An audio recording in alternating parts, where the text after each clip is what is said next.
जय महाराष्ट्र. मी रुजुता लुकतुके. मार्ग करिअरचा या आमच्या विशेष कार्यक्रमामध्ये तुमचं खूप खूप स्वागत. एक खास गेस्ट, खास पाहुणे आज आपल्या बरोबर आलेले आहेत. तुम्हाला सगळ्यांना माहित नसेल कदाचित, पण आज आंतरराष्ट्रीय डॉक्टर्स डे आहे. डॉक्टरांचा आजचा दिवस आहे आणि त्या औचित्य साधून आज आपण रशियामध्ये जाऊन MBBS शिकण्याच्या काय संधी आहेत आणि का मुळात रशियामध्ये जावं, MBBS साठी जावं का, या विषयावर बोलणार आहोत. डॉक्टर अमित कांबले आज आपल्या बरोबर आलेले आहेत आणि ते आपल्याला या विषयीचं सगळं मार्गदर्शन करणार आहेत. सर, खूप खूप स्वागत आहे तुमचं आजच्या या कार्यक्रमात.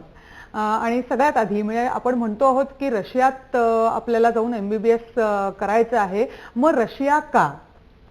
रशिया हा भारताचा खूप चांगला मित्र आहे आणि गेल्या 50 वर्षापासून इंडियन विद्यार्थी रशियात जात आहेत आणि त्यांचं शिक्षण सक्सेसफुली कंप्लीट करून येत आहेत.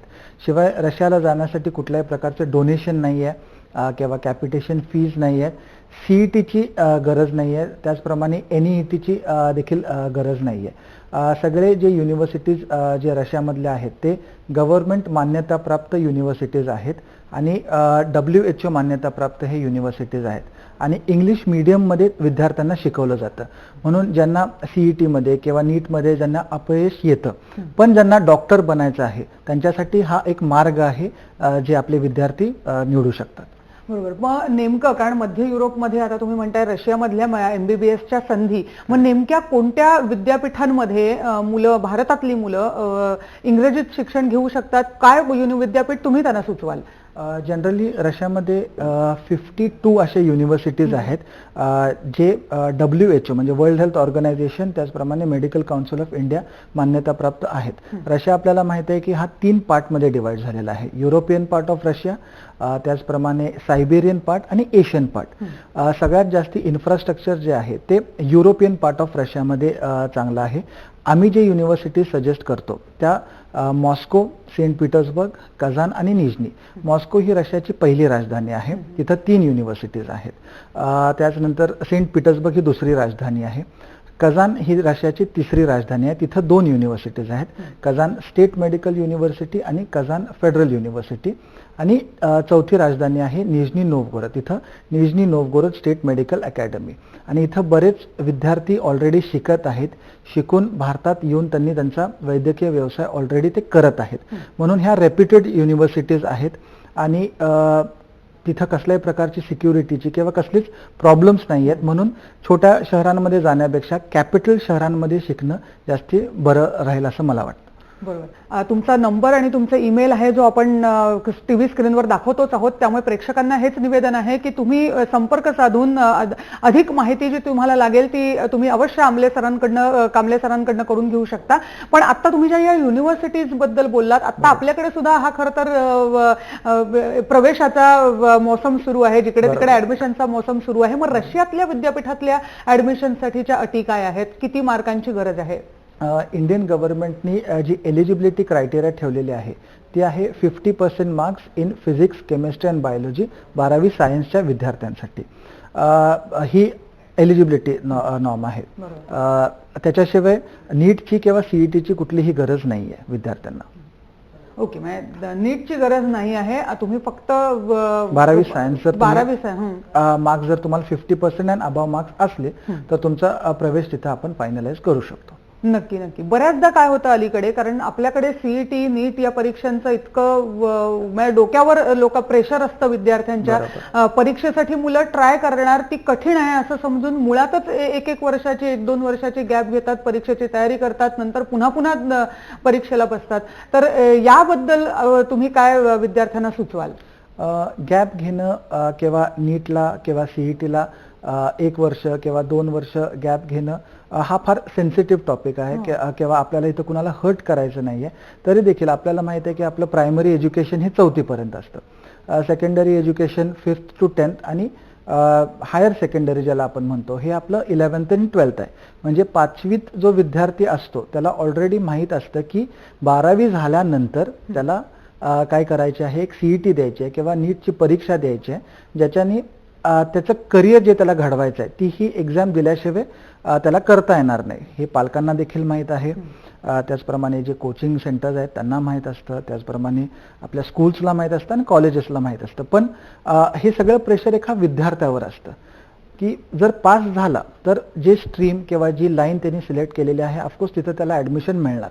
पण जर तो सीईटी किंवा एनईटी पास झाला तर असं काही जरुरी नाही आहे की त्याच्या शहरातच किंवा त्याच्या जिल्ह्यामध्ये किंवा त्याच्या स्टेटमध्येच त्याला ॲडमिशन मिळेल.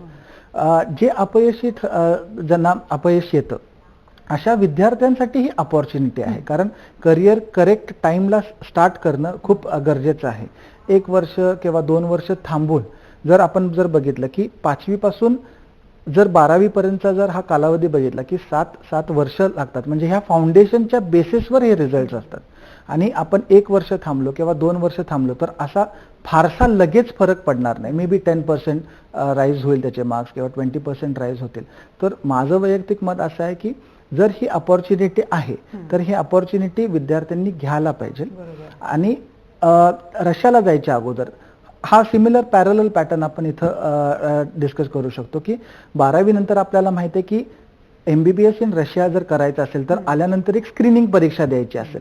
मग ऍक्च्युली तुम्ही ती परीक्षेसाठी तुम्ही तयारी करा. म्हणजे तुम्ही ग्रॅज्युएशन तुमचं कम्प्लीट केल्यानंतर तुम्हाला इथं आल्यानंतर तुम्ही ऍटलिस्ट ग्रॅज्युएट असता आणि ग्रॅज्युएट झाल्यानंतर तुम्ही ती डिग्री जस्टिफाय करा, इन्स्टेड ऑफ आपण उगीच आपल्या रिझल्ट ऍक्सेप्ट न करता फक्त गॅप घेणं हे त्याचं सोल्युशन नसावं. बरोबर. आणि जर अशी संधी तुम्हाला असेल थेट रशियात जाऊन परीक्षेच्या MBBS पूर्ण करण्याची, तर जरूर तो मार्ग आपल्याकडच्या विद्यार्थ्यांनी सुद्धा चोखाळला पाहिजे.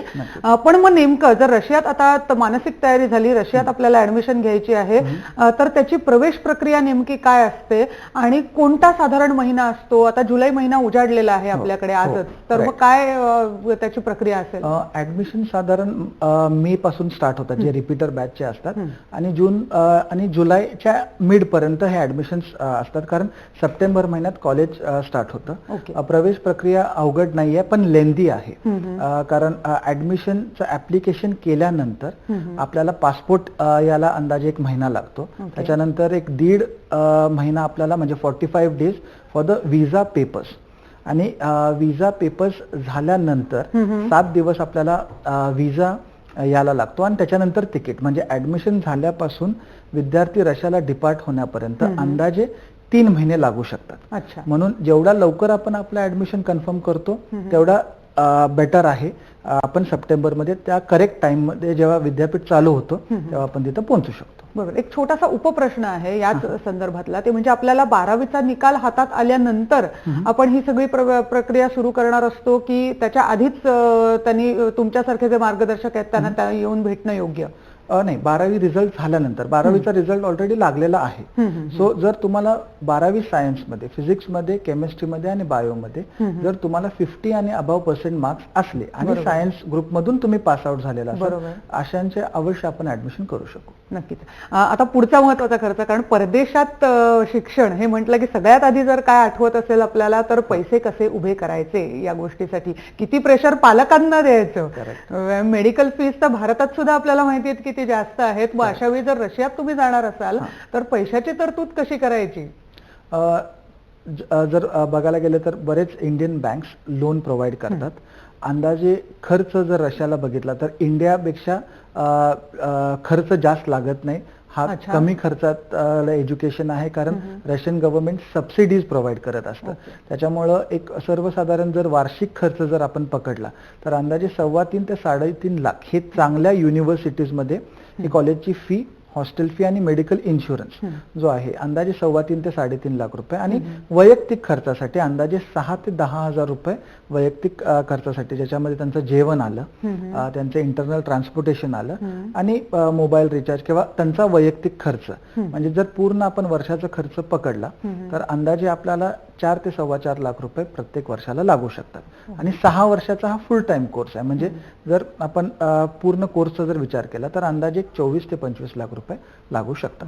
ही सगळ्यात महत्वाची माहिती आहे. आणि हा एक महत्वाचा मुद्दा आहे की भारतातही अलीकडे मेडिसिनला यापेक्षा किंबहुना जास्त खर्च येतो. त्या दृष्टीने सुद्धा हा पर्याय आपल्याला तपासून पाहता येऊ शकेल. आणि MBBS करणाऱ्यांसाठी ही एक चांगली संधी रशिया मधल्या विद्यापीठांमध्ये जाऊन MBBS करण्याची आहे असं आपण नक्कीच म्हणू शकतो. एक वेळ झाली आहे छोटासा ब्रेक घ्यायची. ब्रेक घेऊन परत येणार आहोत आणि डॉक्टर कांबळे सरांशी चर्चा करणार आहोत यानंतरच्या प्रक्रियेबद्दलची. एक छोटासा ब्रेक घेऊन लगेच परत येतोय. पाहत रहा जय महाराष्ट्र.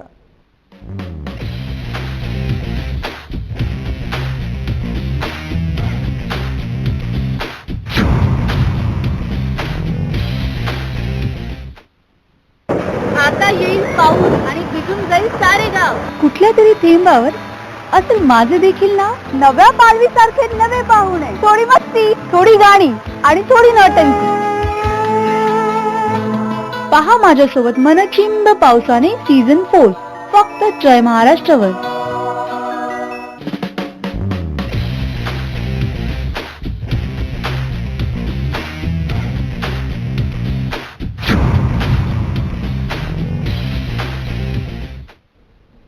मार्ग करिअरचा या कार्यक्रमामध्ये आपण बोलतो आहोत रशियामध्ये जाऊन MBBS करण्याविषयी आणि डॉक्टर कांबळे आपल्या बरोबर आलेले आहेत. डॉक्टर अमित कांबळे जे एज्युकेशन कन्सल्टन्सी चालवतात आणि तुम्हाला मार्गदर्शन करणार आहेत जर तुम्हाला रशियात जाऊन MBBS करायचं असेल तर.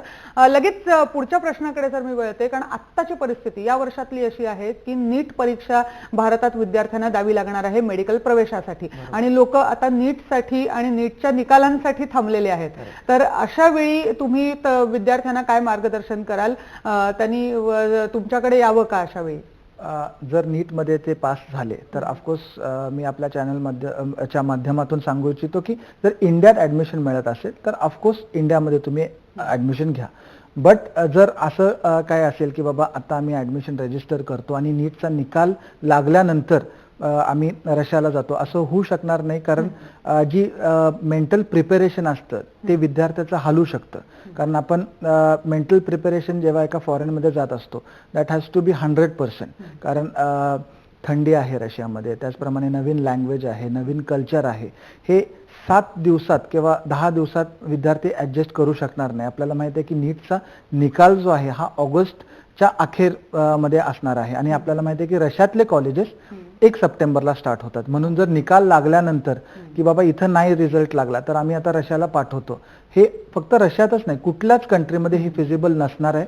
आणि अशामुळे काय होणार आहे की विद्यार्थ्यांना ना इकडं ना तिकडं, म्हणजे हा फक्त त्यांचाच घोळ नाही, हा पालकांच्या डिसिजनवर पण एक मोठा प्रॉब्लेम होणार आहे. कारण हे असे विद्यार्थी सेकंड ऑप्शन म्हणून तिथं त्यांना पाठवणार आणि ते तिथं शिकू शकणार नाहीयेत. कारण जो डिसिजन मेकिंग आहे तो एक तर तुम्हाला इथं जर तुम्ही कॉन्फिडंट असला तर ऑफकोर्स तुम्ही इथं करा, जर तुम्ही कॉन्फिडंट नसला तरच तिथं चला.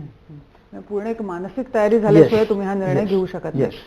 पुढचा एक महत्वाचा प्रश्न येतो अभ्यासक्रमाचा आणि त्याच्या पलीकडे जाऊन शिक्षण पद्धतीचा. म्हणजे मला तिथे जाऊन रशियातच शिकवणार का ही एक भीती असते, रशियन भाषेमध्ये असं म्हणते, ही एक खूप मोठी भीती असेल. आणि दुसरी महत्वाची गोष्ट म्हणजे शिक्षण पद्धती, आपल्याकडची शिक्षण पद्धती, बाहेरच्या काही देशातली, चायनामधली, जिथे जिथे आपल्याला संधी आहे MBBSच्या शिक्षणाची, तिकडची शिक्षण पद्धती, ह्याचा तौलनिक दृष्ट्या तुम्ही याच्याबद्दल काय सांगाल? जे शिक्षण पद्धती आहे किंवा जे सिलेबस आहे हे WHO मान्यता प्राप्त आहे. त्याचप्रमाणे मेडिकल काउन्सिल ऑफ इंडिया मान्यता प्राप्त हे युनिव्हर्सिटीज आहेत आणि त्यांना Russian language he as a part of curriculum शिकवली जाणार आहे. बट त्यांचा सगळा अभ्यासक्रम जो आहे हा सगळा इंग्लिशमध्ये असणार आहे. सगळे जे बुक्स जे इंडियन मेडिकल युनिव्हर्सिटीजमध्ये वापरले जातात ते सगळे बुक्स तिथं अवेलेबल आहेत आणि तेच बुक्स आपले विद्यार्थी देखील रेफर करतात. 3 पार्ट्समध्ये हा सिलेबस आहे. म्हणजे 6 वर्षाचा हा कोर्स 3 पार्ट्समध्ये डिवाइड होतो. प्री क्लिनिकल, पॅराक्लिनिकल आणि क्लिनिकल. म्हणजे जसं इथं आहे सेम अभ्यासक्रम तिथं आहे. ओके. WHO प्रमाणित असाच हा कोर्स. येस. आता एकदा तुम्ही रशियातली डिग्री घेऊन परत आलात, 6 वर्षाचा अभ्यासक्रम करून परत आलात, त्याच्यानंतर मग एक शंका असते की भारतात रशियातल्याहून आलेल्या डॉक्टरला तो मान मिळेल का जो कदाचित अमेरिका इंग्लंडमध्ये मिळतो? प्रॅक्टिस पहिली महत्वाची गोष्ट इथे आल्यानंतर त्यांना करता येईल का? पेशंट त्यांच्याकडे काय नजरेने बघतील? हे सगळे प्रश्न जाण्यापूर्वी क्लिअर झालेले बरे असतात. नाही, कसं आहे की म्हणजे हे क्वेश्चन्स बऱ्याचदा आम्हाला पेरेंट्स विचारतात की इंडियन डॉक्टर्स आम्हाला तसं बघतील का, किंवा आपण जे ऍडमिशन घेतो किंवा जे करिअर करतो की ते डॉक्टर लोकांना खुश करायला करत नाही. It is a service to humanity. म्हणून ते कसे विचार करतील किंवा ते काय त्यांची काय मानसिकता आहे ते आपण बदलू शकणार नाही. बट जेवढ्या डॉक्टर्सला मी ओळखतो ते सगळे या स्टुडंट्सला किंवा आलेल्या ग्रॅज्युएट्सला वेलकम करतात. They like what they are studying there. आणि रशियाचे बरेचसे टेक्निक्स आपले इंडियन डॉक्टर्स इथं देखील फॉलो करत आहेत. सो असं नाही आहे की इथं आल्यानंतर त्यांना अपमानास्पद वागणूक किंवा असं काही हे खरं नाही आहे. आणि जसं मी सांगितलं की इथं ऍडमिशन मिळत नाहीये, that is the main criteria ज्याच्यामुळं हा विद्यार्थी तिथं जाऊन शिकत आहे. सो आणि at the end of the day he is a doctor. आणि डॉक्टर जर तो त्याचं नॉलेज जस्टिफाय करत असेल तर ऑफकोर्स सोसायटी त्याला रिस्पेक्ट करणार आहे. पुढचा एक हे, कारण रशिया आपण म्हटलं तरी बऱ्यापैकी रशिया देशाचे तुकडे झाल्यापासून एक थोडीशी अशांतता रशियामध्ये आहे असा आपल्याकडे एक बातम्या येत असतात त्याच्यावरनं.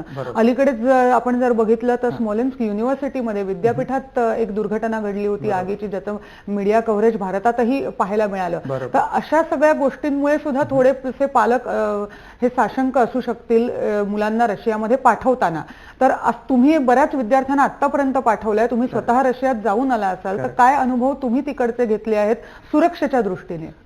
ज्या युनिव्हर्सिटीज मध्ये आम्ही आमच्या विद्यार्थ्यांना पाठवतो, ऑफकोर्स जे स्मोलेन्स्कमध्ये झालेलं आहे ती दुर्घटना आपल्या सगळ्यांना माहीत आहे. बट ज्या युनिव्हर्सिटीजमध्ये आम्ही विद्यार्थ्यांना पाठवतो, ती कझान असू दे, मॉस्को असू देत, निझनी असू देत, हे सगळ्या सिक्युअर्ड त्यांचे हॉस्टेल्स आहेत, हे गव्हर्नमेंट हॉस्टेल्स आहेत. प्रत्येक विद्यार्थ्यांना तिथं सगळ्या सोयी आहेत, म्हणजे सिक्युरिटीच्या दृष्टिकोनातून आणि इमर्जन्सीच्या दृष्टिकोनातून. विद्यार्थी तिथं गेल्यानंतर सगळ्यात महत्त्वाचे काही हेल्पलाईन नंबर्स असतात, म्हणजे आग लागली तर कुणाला फोन करायचा, किंवा हेल्थ इश्यूज असले किंवा इमर्जन्सी असली किंवा ह्या हेल्पलाईन्सच चालू नसल्या तर कुणाकडे आपण धावून पळत जायचं. तर ह्या सगळ्यासाठी एक प्री काउन्सिलिंग सेशन युनिव्हर्सिटीमध्ये आम्ही ऑर्गनाईज करत असतो. शिवाय फायर एक्सटिंग्विशर्स किंवा water sprinklers, security guards, close circuit cameras, ह्या सगळ्या सुविधा ह्या हॉस्टेल्समध्ये आहेत. म्हणून टेन्शन घेण्यासारखं काही कारण नाही आहे. All the hostels are quite safe आणि सिक्युअर. ओके. आणि पुढचं मग कॉलेजेसची टायमिंग्स काय असतात? म्हणजे तुम्ही हॉस्टेलवर राहणार असतात, कॉलेजचं टायमिंग काय असतं? तुम्ही इतर कोणतं कधी कुठे नोकरी करून वगैरे जसं अमेरिकेत आपण करू शकतो तसं रशियामध्ये करायला वाव आहे का? Actually Russian parliament doesn't allow earn and learn, but तुम्ही ॲज अ मेडिकल ऑब्झर्वर तुम्ही पॉलिक्लिनिक्समध्ये किंवा क्लिनिक्समध्ये काम करू शकता. जनरली क्लासेस जे आहेत हे सकाळी 9 पासून स्टार्ट होतात. आणि पहिलं त्यांचं सेशन हे त्यांचे अकॅडमिक प्रॅक्टिकल क्लासेस असतात, म्हणजे जेव्हा एक टीचर 10 ते 12 विद्यार्थ्यांना शिकवतात. So that is a practical class. त्याच्यानंतर त्यांचा लंच ब्रेक असतो आणि लंच ब्रेक 12 ते 1 आणि 1 नंतर त्यांचे लेक्चर्स असतात, जेव्हा सगळे फॉरेन स्टुडंट्स एकत्र येतात. अंदाजे 4:30 वाजता त्यांचे क्लासेस संपतात. त्यानंतर they go back to their hostels. आणि मार्किंग पद्धत किंवा शिकवण्याची पद्धत ह्याच्यात काय फरक आहे आपल्या आणि रशियामध्ये? मार्किंग त्यांच्याकडे जे आहे ते ग्रेड सिस्टम फॉलो करतात, म्हणजे 5 ग्रेड, 4 ग्रेड आणि 3 grade. 5 grade is excellent grade, 4 grade हा गुड ग्रेड आहे आणि 3 grade is satisfactory. Okay. Grading system बद्दल आपण बरीच आतापर्यंत माहिती घेतली आहे की कशा पद्धतीने रशियामधला शिक्षण आणि अभ्यासक्रम हा शिकवला जातो याविषयीची.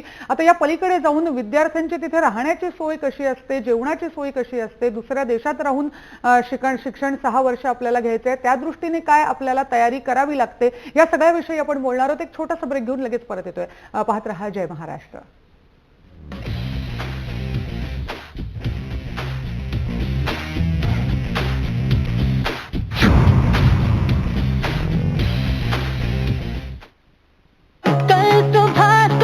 जो आज रात किया, कल सुबह गिन लेंगे सारी गलतियां. तू मेरा अभी हो जाना तभी, फिर हम मिलेंगे ना कभी. 100 तरह के रोग ले लूं,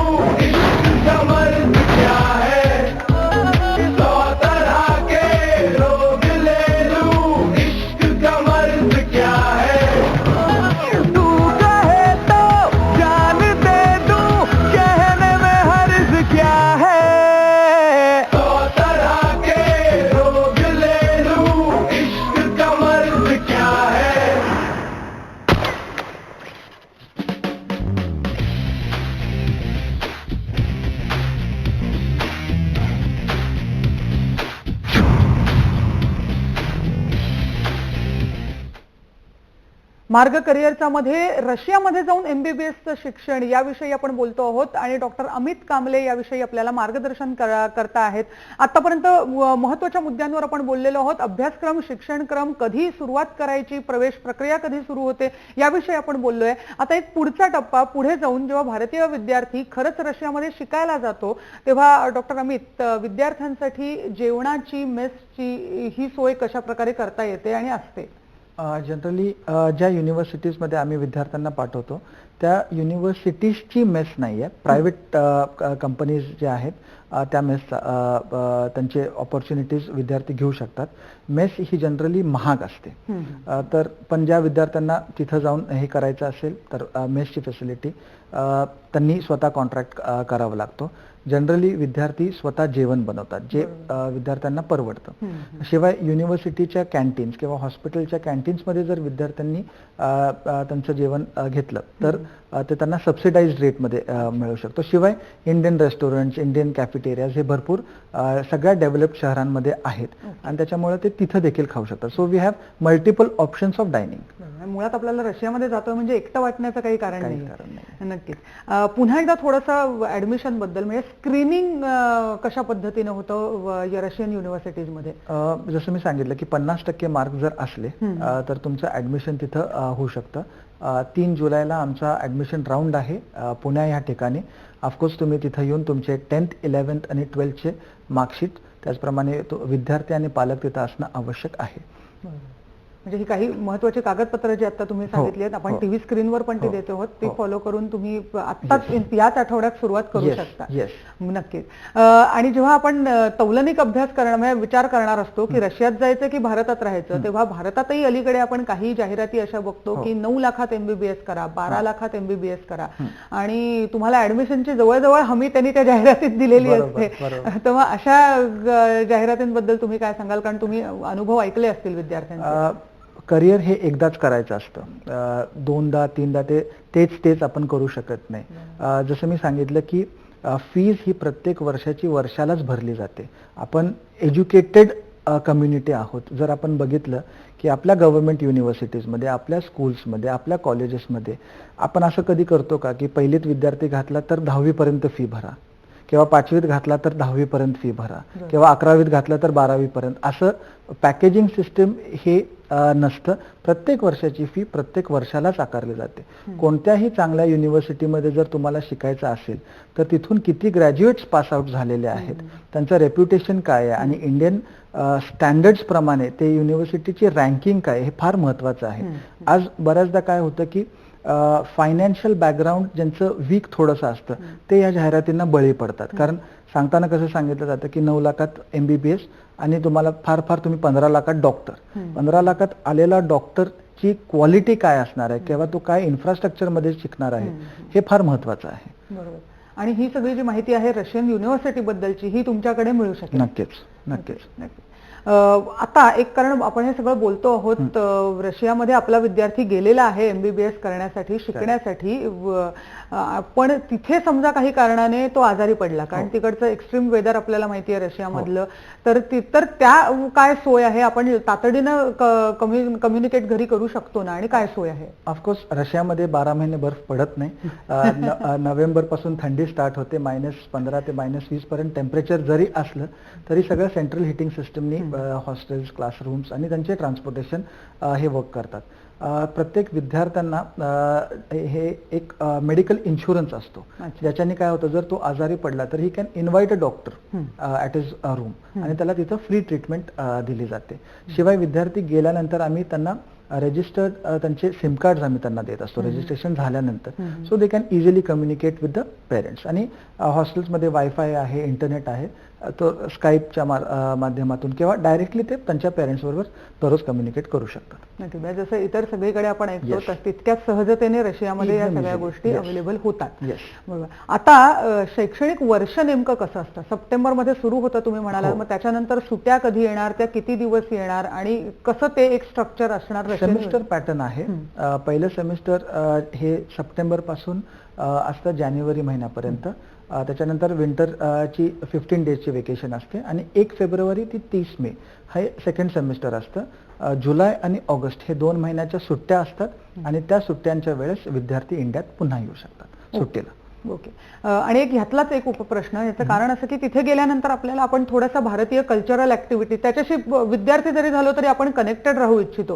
तर असा काही सोय आहे का, किंवा वाचनालयांमध्ये मराठी पुस्तक, मराठी आता मी सहज म्हटलं, भारतीय पुस्तकं उपलब्ध होतील का, जेणेकरून आपण भारताशी कनेक्टेड राहू शकतो? सगळे जे बुक्स आपल्या ऑथर्सचे आहेत ते सगळे बुक्स त्यांच्या तिकडच्या लायब्ररीजमध्ये आहेत. सो टेन्शन घेण्याचं काही कारण नाहीये. It is just a home away from home.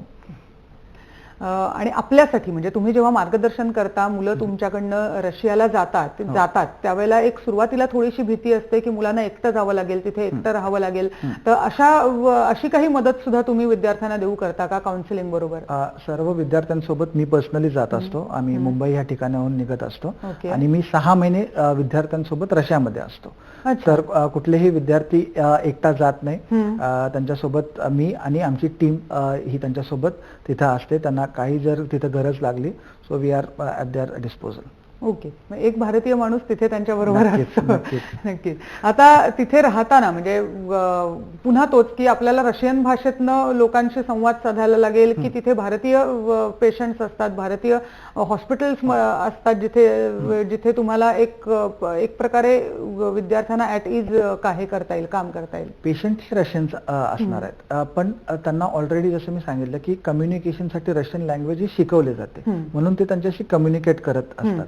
आम्ही जेव्हा विद्यार्थी इथं येतात तेव्हा आम्ही त्यांच्याबरोबर बरेच युनिव्हर्सिटीज म्हणजे शिवाजी विद्यापीठ असू देत किंवा कोल्हापूर विद्यापीठ असू देत, आमची आता टीम इथं आलेली होती आणि आम्ही ह्या युनिव्हर्सिटीज बरोबर आणि बऱ्याचशा हॉस्पिटल्स बरोबर टायअप केलेले आहेत, जेणेकरून जेव्हा ते विद्यार्थी इथं येतील त्यांना आपल्या पेशंटशी आणि आपल्या सिस्टमशी त्यांना ओरिएंटेशन मिळेल. सो असं काही होणार नाहीये की बाबा इकडचे काय आजार तिकडं नाहीत, तिकडचे काय आजार इथं बघायला मिळत नाहीत.